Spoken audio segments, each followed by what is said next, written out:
A man sat with his therapist in a session. He looked like a wreck. Dark circles were under his eyes, his hair was in disarray, and his eyes were red. He slumped in his chair and held his head. The therapist was well dressed and held a pad and paper. His face beheld a calm, understanding look. "Welcome back. Are you ready to continue?" It was clear that some deep anxiety was set in the man's mind as he began to speak. A forest covered one side of the small city. The other side lay bare to the light swampland. Only a 2-lane road connected the ruins to any semblance of civilization. A man and his friend drove up to the edge of the abandoned town. It was very early morning, and from the outskirts, it looked like one of the many ghost towns that had been left behind, either when some kind of disaster happened, or civilization had progressed beyond its usefulness. The two guys each carried cameras, both body cameras and the more traditional digital ones, pistols for self-defense, just in case, some water, and food. The desire to seek out the ruins of mankind and show them to the world pulsed through their blood. They were urban explorers and loved the thrill of discovering long-forgotten places, and the city met the criteria quite well. They slipped on their backpacks as they stepped out of the truck and checked to make sure they had everything. They exchanged excited and eager conversation about running around their new playground as they went through their gear. "So what's the story of this place again?" his friend asked. The man shrugged. "Place fell upon economic hardship, and everybody moved on. From the reports, it's been abandoned since the 60s. Sounds like our kind of place. How'd you find it?" "Scrolling through the normal sites I use. This was newly posted, so this is our chance to explore before anyone else. Plus, this will get my own site more views." His friend chuckled lightly. "Dang right. Got everything set?" Once done, they set out towards the city and quickly came upon the wall that surrounded most of it. They activated their body cameras before they took to scaling the wall. It wasn't that big a wall or too thick, so the men had no problem climbing over it. They leapt onto a pile of bushes and scanned their immediate area. Once over the wall, the two were instantly immersed in the dark, murky, ruined city. The place asserted itself on them, and they were hit with a wave of dread. Still, the feeling was not uncommon to them, given their hobby. It was natural for them to go into places that were often foreboding. They climbed out of the bushes and onto a cracked road. The man lifted up his camera and took a few pictures of the decrepit town. "Well, this is a cheery place," his friend commented under his breath, as he too took a few pictures. "Indeed. Well, let's get a better look." The man grinned lightly and hit his friend in the arm playfully. They moved deeper into the city. The place had a dank, invasively rotten air to it, the kind that forces itself down your throat and fills up your lungs. It gave a similar sensation to that of drowning. Though one was able to breathe, it made every breath noticeable and loud. The dark sky lacked the typical warm colors of a sunrise. It was a cold, blue-gray, with the lightest tinges of yellow in it as the sun had slowly begun to rise. The shadows of buildings covered most portions of the town, looming like watchful, but uncaring and decaying sentinels of the forgotten place.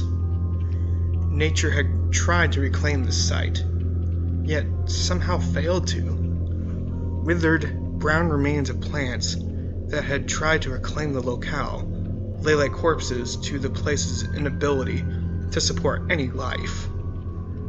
The area lay bare, like a dead, festering scar upon the earth.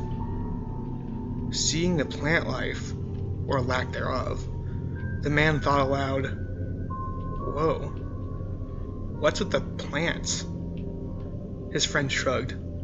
Dunno. Maybe some chemicals spilled into the ground or something? Must be. The man took a few more pictures before they continued deeper into the ghost city. The silence of the town was louder than any of the men had heard before. It was far different than that of the other desert towns, buildings, or passageways they had explored before. It made each footstep of theirs quite loud, and yet also seemed to oppress the noise as well. The sensation of being conscious of every heartbeat, breath, and movement, yet the cold, invasive feeling of outward oppression on those sounds steadily beat into their being, a dread and gloom that slowly grew the further on they pressed into the city. The quiet, cold stillness of the morning, and the lack of wildlife, began to taunt the minds of the two. The lightly receding shadows and slow approach of dawn offered just a tad of comfort to the men as they stayed on the main road. Along the way, though, one of those old newspaper vending machines. Out of curiosity, he peered through the stained, dusty glass. He used his sleeve to wipe away some of the dirt and grime on it before looking into it again. From the front page of the local newspaper, he saw mainly everyday average articles and headlines. One read of local vandalism, another about the city's library having a fundraiser, and one other about a local doctor receiving acclaim for his work treating both physical and mental diseases. Dr. Brennan? His friend asked as he looked over the paper. You know him? Read about him in one of my textbooks. His research into psychology and treatment of various diseases was near revolutionary. I had no idea he was here, though. The man then approached a small shop and tried the door. It was locked, and he smirked lightly as he drew his lock-picking tools. As he worked on the lock, his friend walked up behind him. Show off, his friend chuckled lightly. And got it. The man winked as a click was heard, and he opened the door. The shop was small, and he quickly realized there wasn't much to see. So he headed back out. A very brief glimpse of movement from the side of his vision caught the man's attention. He quickly turned to face it, but was greeted by an empty doorway of a building. He studied for a second before walking up to it. "Did you see something?" his friend asked curiously. "Thought I saw something move," the man said as he looked into the room. The few rays of sunlight managed to show the entrance of a small hotel. He scanned the slightly cramped and cluttered lobby and saw nothing but upturned and/or broken furniture. The place, despite its smaller size, looked like it had seen plenty of business. "Did you see anything?" The man shook his head. "Nah, must have been just jumping at shadows." "Don't doubt it. This place is giving me the creeps." "Isn't it great?" The man smirked as he walked back over to his friend. His friend chuckled and nodded. "Sure is creepy. Ready to get moving?" As the two progressed, the mist began to get thicker and thicker, and the ominous feeling of dread grew along with it. Both men's sense of exploration was slowly whittled down. The man saw twice more movement during this time, but still could not see the source of it. The excitement of the two slowly started to shrivel.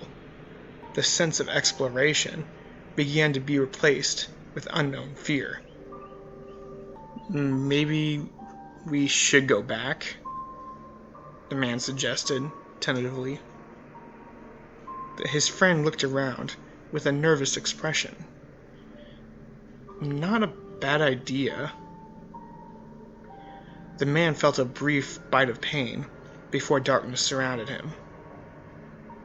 He woke and groaned. The cold ground against his face sent shivers up his spine. He shakily looked around and shook his friend's shoulder a bit. "Hey, wake up." What?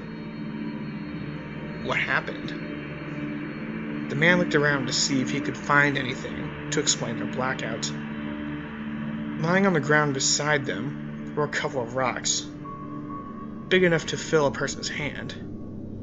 There were also a pile of stones behind them as well. "Looks like some rubble fell and hit us," he groaned as he stood up. "Ugh. How long were we out?" "Looks like it's still morning," his friend suggested. The man looked at his watch and his eyes widened. "The sun's setting, not rising." "What?" "Well, let's go. The day's gone and I don't want to be here after dark," his friend suggested. Agreed. Both men quickly composed themselves and they started to turn back towards the way they came. Slow, methodical footsteps rang out behind them. Both men felt a slight shiver go down their spines as they turned around. A figure, slightly tilted to one side, stood down the road. The mutilated thing seemed to stare at them from the distance. Its jaw and inner throat looked to have been torn out years ago, leaving an empty, exposed cavity with black, rotten blood covering its torso. One of its eyes was gone, the eye socket covered over in sick flesh. The one remaining eye was a black, dead orb that hovered in the socket. At the end of its dangling arms were hands, but in lieu of fingers, there were knives and rusty nails. The horrid stench of putrefied tissue hit the air as the abomination gave a low, dark, guttural growl and started to move towards them. The man's eyes went wide as hard terror surged his mind and body. He cursed aloud, along with his friend, and both of them took out their guns and aimed them at the thing. They each fired 3 rounds, quite accurately, at the approaching monster. Their bullets impacted rotten tissue, and the rotten beast just kept coming. The man's eyes went even wider. Sheer panic built in his chest as both he and his friend fled, sprinting away from the torn and rotten thing. They both looked back and yelped as the monstrous thing was alarmingly close. Its speed couldn't have been discerned by its appearance. The man's pulse was absolutely nuts. Everything instinctive in his body propelled him to get away from that thing. He felt his lungs draw in the cold, dead air and force it back out again. His muscles burned as the fear forced him to move as fast as they could. The terror buzzing in his mind blocked out all other emotions and thoughts as he ran. The lowering sun did nothing to soothe the intense drive to get away. The 2 petrified men ran down alleyways and passages before ducking into a building. The man and his friend quickly slammed the door shut and locked it before they leaned against it. They were panting hard, and sweat dripped from their brows. What was that?" his friend asked. "You think I know?" the man responded. "We gotta get the hell out of here." The daylight continued to shrink, and the darkness crept over the city. The man and his friend took out some flashlights as the light in the room quickly vanished. "Is it gone?" "I don't know," his friend answered as he looked out the window. "I don't see anything." "Let's look for another way out," the man suggested, and looked around the room. He looked down a pitch-black hall, and, seeing how it was the only way to go, the man and his friend crept into it. Their footsteps and breathing were the only sounds to be heard in the abandoned place. After a short distance, their shaking nerves and adrenaline still running, they came upon some kind of back room, and in it they found a door with a big window on it. Feeling a slight rush of anxiety, they both peered through the window. The man whispered, "Looks clear." His friend nodded and slowly opened the door. Breathing lightly and nervously, they both peered around the corners. Seeing how it was also devoid of the horrendous monstrosity, they each let out a sigh of relief. Both of them kept track of the sound of the footsteps and barely spoke. When they did, it was hardly above a whisper. They both tried using their phones, but quickly realized that they got no signal. And, since they couldn't use their phones, they brought out their compasses and tried to figure out their bearings. A loud roar rang out from less than half a mile away and made both of them freeze. They quickly agreed to go in the direction away from the sound, as it is quite similar to their earlier guest. The two of them walked down the near black alleyways with only the light of their flashlights giving them a path. Every few minutes, there would be a distant groan or moan or sounds of movement. Each time, the man and his friend would freeze, and, once or twice, the sounds would be remarkably close. This would make them seek out a hiding space.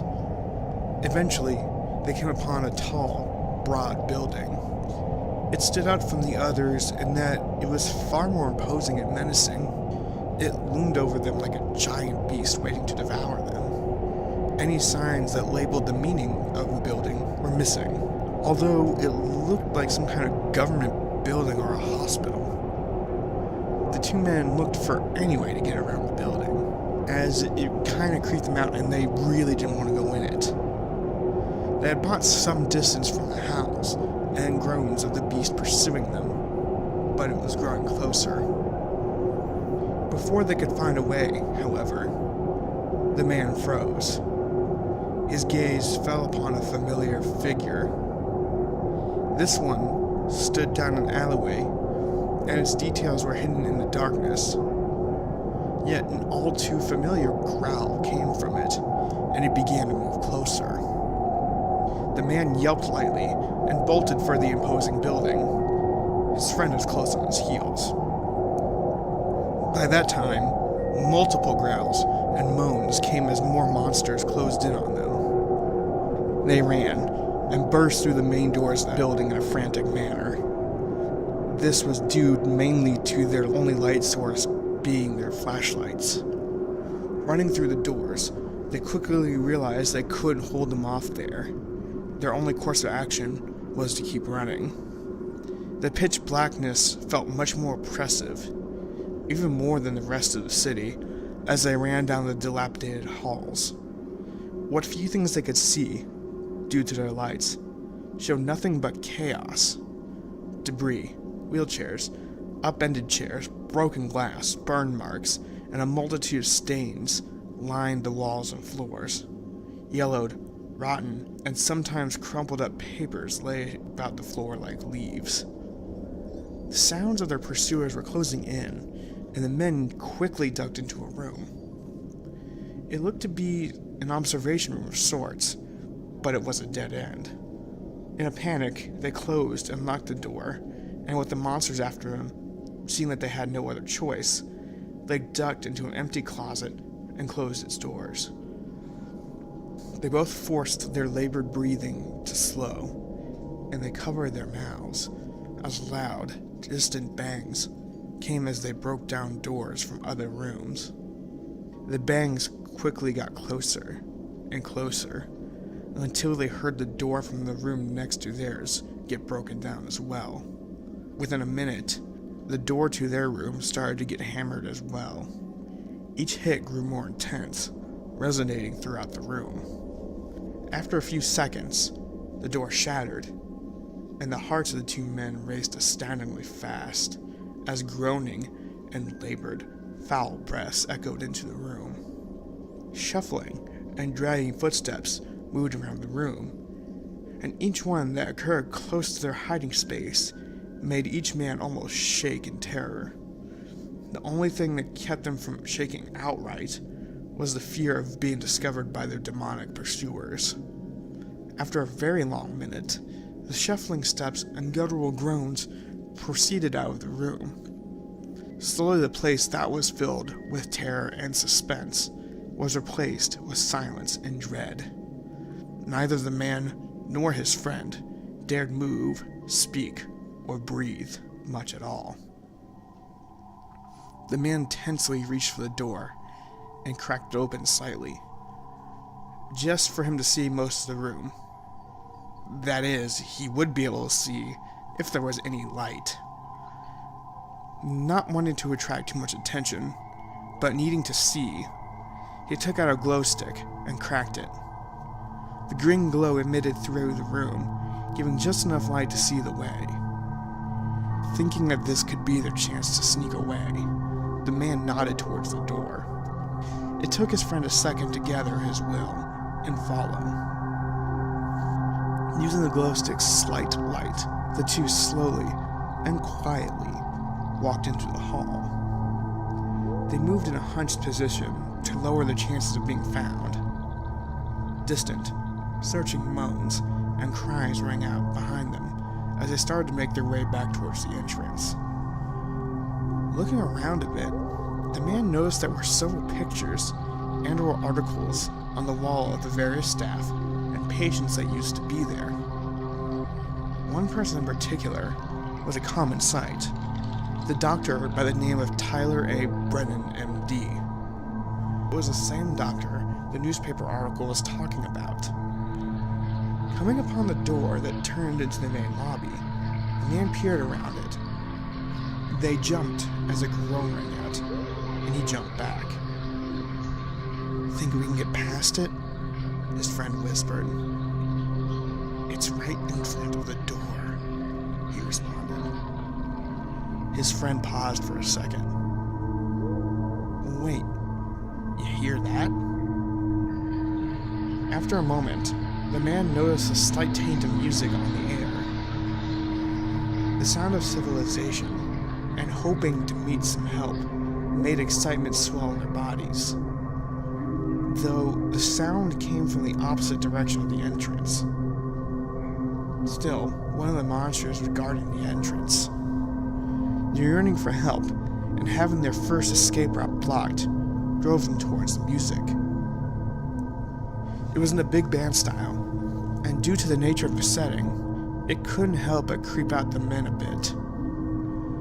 As they got closer, they realized it was an old Frank Sinatra song. The man and his friend paused, and looked at each other for a second, both slightly creeped by the cheery, smooth music and vocals and how much they didn't fit their situation. The man was puzzled slightly as he and his friend resumed heading in the direction of the music. They crept slowly and methodically to avoid getting attention from the monsters. Speaking of which, both men paused as they heard some groans.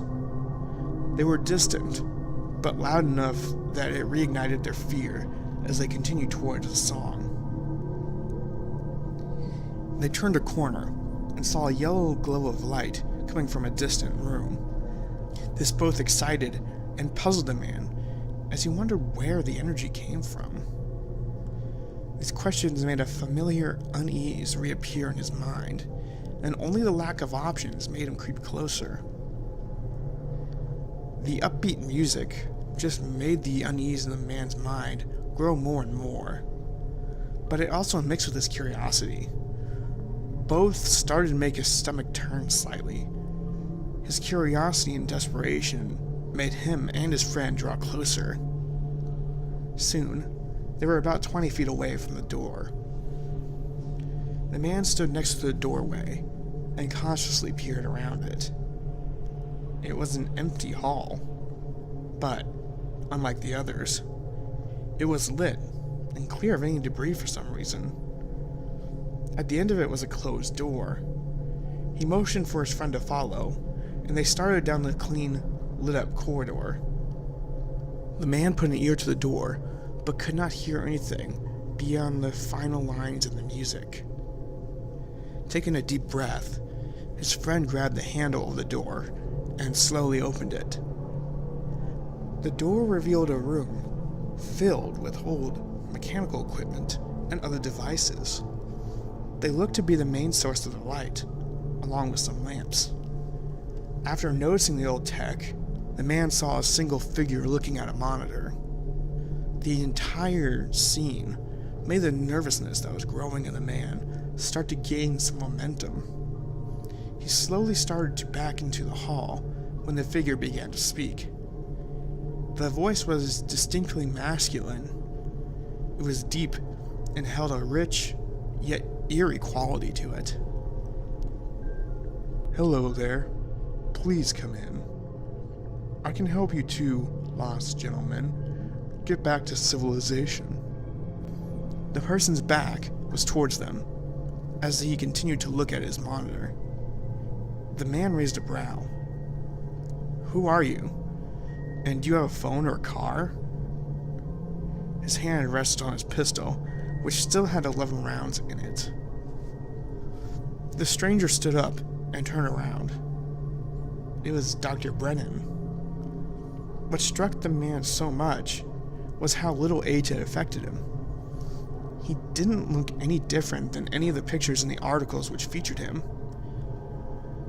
My name is Dr. Brennan, though I guess you've already figured that out by looking at any of the papers in the town.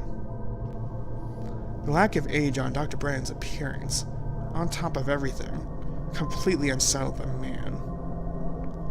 I don't know what's going on. Can you help us get out of here? It would seem we both want the same thing. The doctor's deep voice echoed in the chamber. We do? Yes, we both want to get back home. Well, do you know a way out of here? Come this way. Dr. Brennan motioned for them to follow him. I know of a back door. The man and his friend looked at each other before following the doctor. Despite the strangeness of the situation, the promise of a way out drew the two to follow the stranger. So, what are you doing here? And what are those things after us? His friend asked the doctor. Research. I was planning on leaving here soon anyways. Those things are some of the former residents of this little town.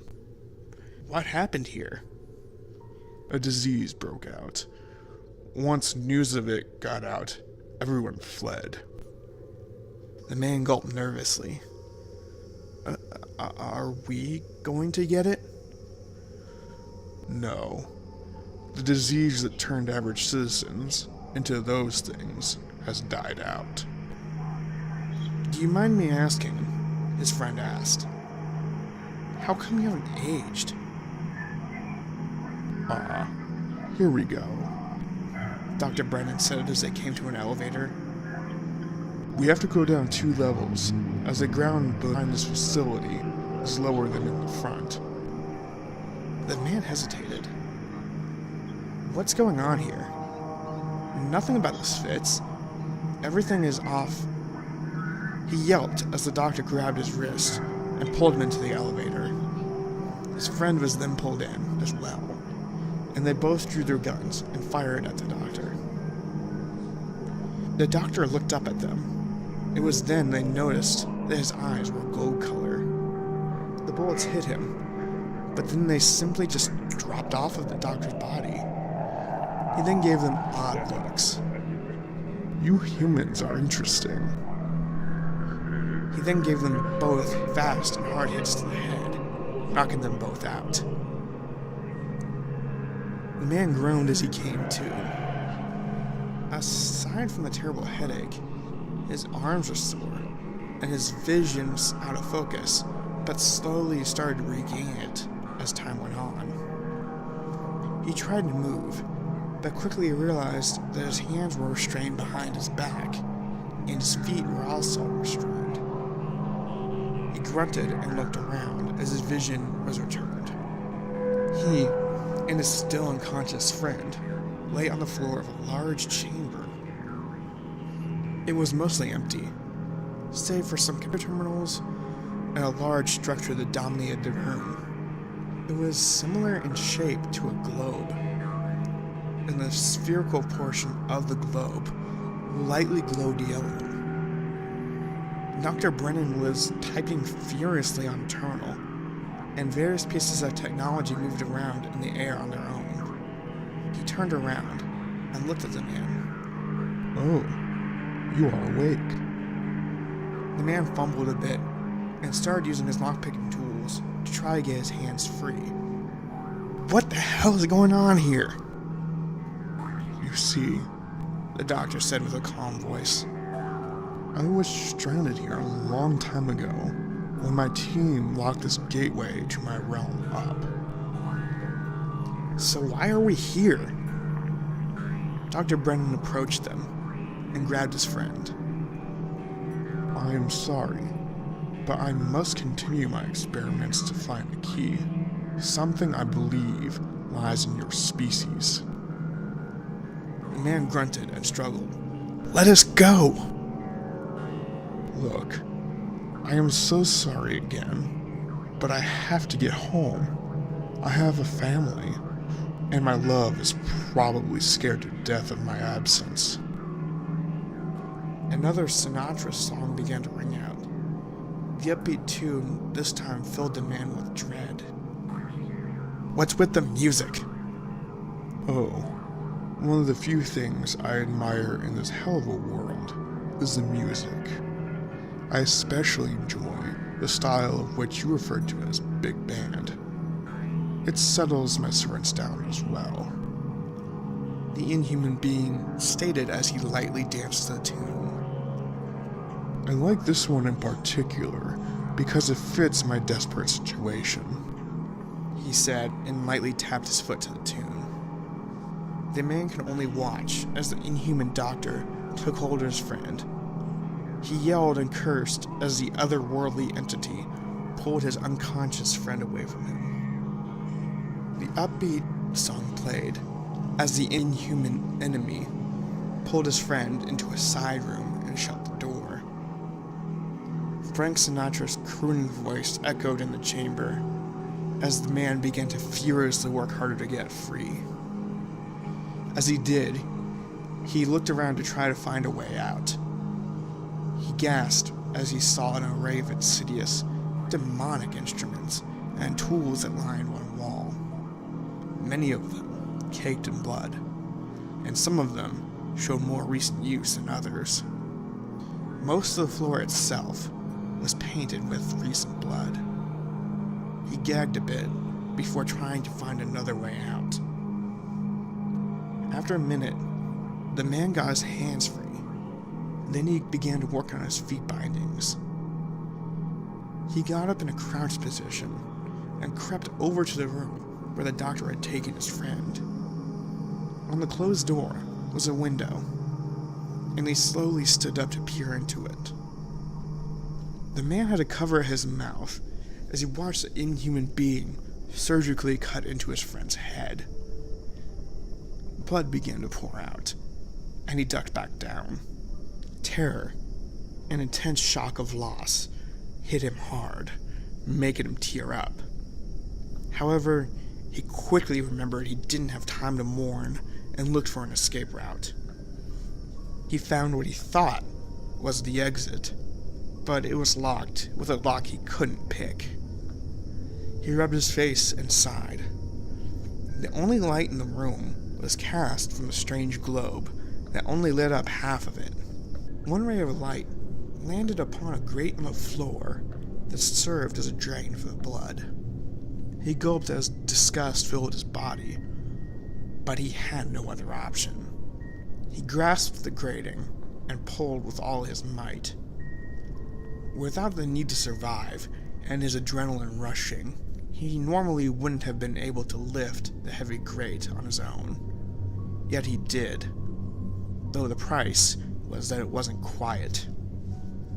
He quickly slid into the drain as fast as he could as the inhuman entity emerged from his bloody experiment. The man couldn't help but yell a bit as he slid down the slide of blood. He did his best not to outright scream as he fell out of the drain and into a river of blood and water. The cold, metallic taste of the blood forced its way into his nose and mouth, making him gag as he stood up out of the vile soup. He wiped his eyes and tried to get his bearings. The blood in his eyes and his nose made it very easy for him to be disoriented. However, he quickly gained his bearings and saw that it was pitch black, save from some little light that trickled down from the drain. The smell of rotten, congealed blood made him hurl as he climbed onto a nearby ledge and saw that it was a pathway. Moans echoing from the drain above spurred him to continue moving. I see you have temporarily escaped. The man reeled a bit as he heard the voice of Brennan in his mind. You do not know where you are going. The man shook it off and did his best to ignore the voice. He pulled out another glow stick and lit it. The stone and mortar, claustrophobic passageway was barely touched by the faint green light. Yet it was enough for the man to see where his feet went, and maybe a few feet beyond that. Any further than 10 feet was a wall of pitch black. Nevertheless, he started lightly jogging down the hallway. I cannot let you go. I am sorry. Please, I need your help to get back to my own home. He approached a crossroads and was breathing hard due to the exertion, but he tried to slow it down so it wouldn't be too loud and get attention. He heard moans coming from the pathway to his right, so ran over to a bridge that spanned the small canal to the other side and went down a left passage. Am I a villain for simply wanting the same as you? I did great things that helped mankind. All I ask is to go back home. The man paused as a moan and growl came from up ahead. He had seen a small alcove in the wall a few feet behind him, and he headed for it quickly. He hid the glow stick behind his back and leaned on it to hide the light. He covered his mouth and shut his eyes out of fear as the shuffling steps and moans got closer and closer. After a few minutes, the groans were right beside him, and he summoned all of his willpower to not move or breathe too loudly. The rotten, foul creature was less than 2 feet away and moved slowly as it scanned and looked for him. After what felt like an eternity to the man, the monster moved on and shuffled ahead. The man didn't dare move or take a decent breath till he couldn't hear the twisted creature's breathing in his footsteps. This world, I feel it seeping in on me. The immortality. I feel my long years being converted to fewer ones. I need to get back to my realm before my lifespan is nothing. The man continued to ignore the increasingly tense, pleading voice in his mind and got up. He held the glow stick up, having no idea where to go. He just kept moving. His footsteps made light splashing sounds as he stepped on the wet, stone ground.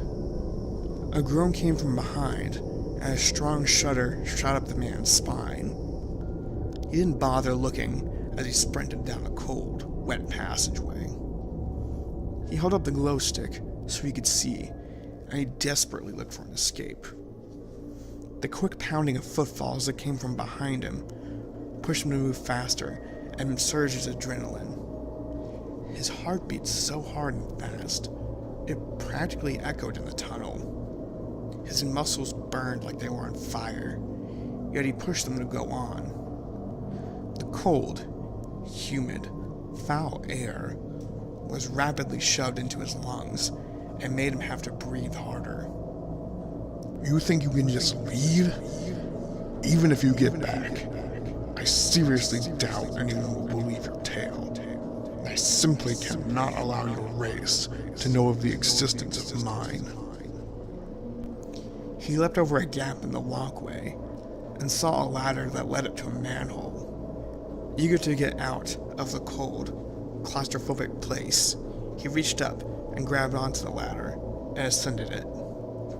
The moans and roars, getting closer and closer, increased his climbing speed. He had just reached the manhole cover and looked down as he pushed on it. A mutilated and grotesque limb reached up for his foot. The man yelped as he felt twisted fingers touch the bottom of his shoe as he pushed the manhole cover up. He kicked back a bit before scurrying out of the wet labyrinth. Once out, he quickly then pushed the manhole cover back over the hole to slow them down. He was panting terribly and was drenched in water, blood, and sweat, and was shaking pretty rough as well. The intense fear of the situation coursed through his veins, and he took a second to gather his bearings. He looked around in a jerky, panicked fashion, and realized he was on the town's main street. Seeing this, he instantly began to book it down the street as fast as he could. Loud, angry roars rang out as the man reached the city's wall and quickly threw himself over it. He frantically got into his car and drove off as fast as he could. As soon as he entered the closest town, the man pulled over and started crying. The terror, anxiety, shock, exhaustion, and confusion all hit him at once, and he was shaken like a wreck. Being covered in blood and sweat, thirsty, terrified, and hungry didn't help. That is what happened, the man said to his therapist after telling his story. What about the body camera footage? His therapist asked after he finished writing. The man shook his head. Whatever was in that godforsaken town muddled it up. All the footage is now static. He rubbed his head, and it was evident that he hadn't slept for quite some time. I see. That's quite unfortunate. Anything else we need to do today? The man asked with a lightly irritated tone. The therapist shook his head. No, I think we did enough. I'll see you tomorrow. The man got up and headed for the door. The man froze as he heard the song in his mind and looked over at his therapist. The therapist's eyes flashed gold for a second. I told you you would not leave.